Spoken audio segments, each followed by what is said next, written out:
Dans quelle situation sommes-nous à cette heure-ci? Et si vous voulez, j'ai pas d'éléments particuliers sur l'intervention en cours puisque le quartier était complètement isolé. Ce que je peux vous dire, c'est que c'est forcément un établissement tout à fait particulier, outre sa destination. C'est un établissement qui reçoit du public et qui est soumis à une certaine réglementation. Ont été démontrés par les images qu'il semblerait que cela provienne des toitures et peut-être des travaux, ce qui est assez fréquent sans supposer des causes réelles d'origine de cet incendie, des travaux notamment de soudure, de découpe, de travail sur les charpentes. Ça va être un incendie difficile à maîtriser puisqu'il faut aller en hauteur, mettre des moyens aériens, notamment des échelles, des bras élévateurs articulés pour mettre en place un dispositif d'extinction qui permette aussi de limiter autant que faire se peut les dommages sur la cathédrale puisque c'est un site bien évidemment très sensible. Donc là, une opération très technique, très difficile pour les pompiers de Paris cet après-midi.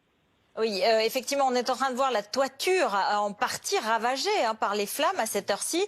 Ce monument est très important pour l'histoire de France, pour l'histoire de l'Europe, qui se trouve ainsi touché par des flammes. C'est une image très très forte, c'est une image très dure. Est-ce que c'est déjà arrivé dans l'histoire des pompiers de Paris, ce type d'événement ?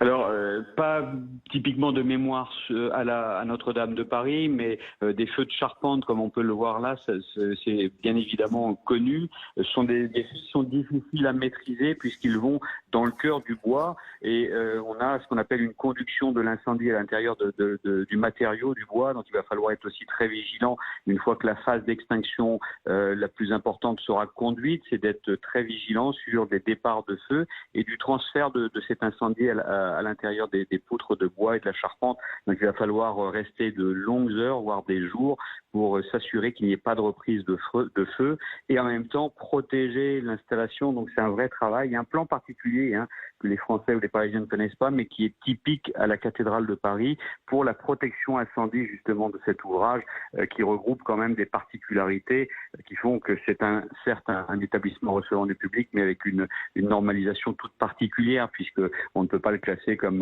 et on peut le comprendre un immeuble de grande hauteur normal et moderne. Voilà.